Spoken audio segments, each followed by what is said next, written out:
আসসালামু আলাইকুম। আমি আজকে আমাদের এলাকার একটা আপডেট দিই। আমাদের এলাকার কৃষি কাজ করে কিভাবে আমরা জীবন পার করি। আমাদের এলাকায় এখন আসলে যে জমি জমাগুলো দেখতেছেন, পিছনের জমিগুলো দেখতেছেন, বা এটা হচ্ছে নিচু জমি। আমাদের এলাকার মানুষ যেহেতু কৃষি নির্ভর মানুষ, আমরা ম্যাক্সিমাম মানুষে জানি যে আমার উত্তরবঙ্গের মানুষ কিন্তু কৃষি নির্ভর মানুষ। এর মাঝে কেউ কেউ চাকরি করে, তবে আসলে আমাদের মেইন পেশা কিন্তু কৃষি। এই কৃষিতে বলি আমরা কিভাবে জীবন পার করি। আমরা আমের সিজনে আম বিক্রি করি। এই উঁচু জমিগুলো একটু দেখাও।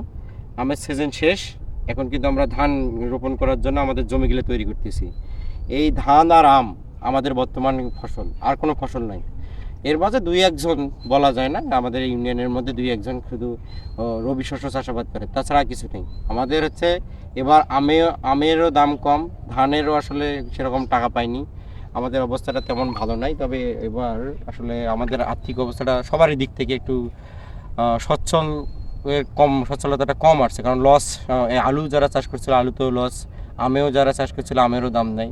আর জমি জমা যেগুলো এখন রোপণ করতেছে সবচেয়ে জানেন তেলের দাম বেশি, বাকি খরচগুলো আপনারা জানেন, লেবারের দাম বেশি।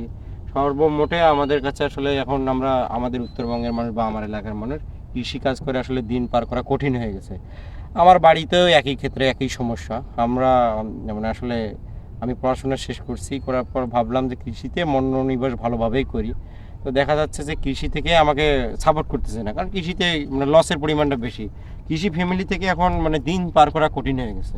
তো আজকে ভিডিওটার উদ্দেশ্য হচ্ছে আমরা এই আমাদের আমের সিজনের পর যে বুড়ো মৌসুমের পর আমন মৌসুম তৈরি করি, ধান চাষাবাদ করি, যে আমাদের পাওয়ার টিলার আছে।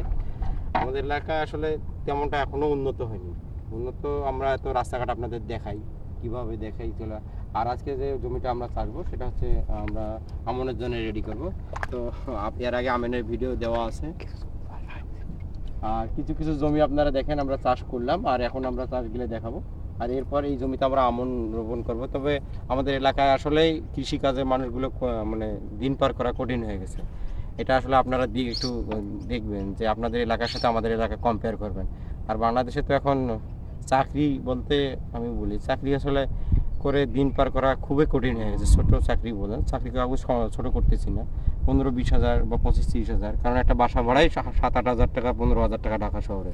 তাহলে আপনি দিন পার করবেন কীভাবে? আবার কৃষিতেও আসলে সেখানেও লস, মানে মানুষের অভাবটা পূরণ করা আসলে কোন রাস্তা দিয়ে পূরণ করবে সেটা মানুষ পারতেছে না। আর এর জন্যই মানুষ কিন্তু দুর্নীতি, চুরি বা বিভিন্ন অসৎ উপায়ে অবলম্বন করতেছে। তো ধরুন আমাদেরও ওই অবস্থা। এখন আমরা আসলে আমাদের বোরো ধানের জন্য জমি প্রস্তুত করবো, আপনাদের জমি প্রস্তুতটা দেখাচ্ছি। এখন গাড়ি স্টার্ট দিব আমরা।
আলহামদুলিল্লাহ আমাদের জমিটা পুরোপুরি চাষ দেওয়া শেষ।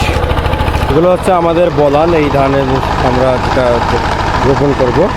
এগুলো বীজতলা থেকে উঠাই নিয়ে আসার পর আমরা এগুলো আসলে যে 20 দিন বা 25 দিন তারও সময় ধরে এগুলো এখানে রেখে দেই।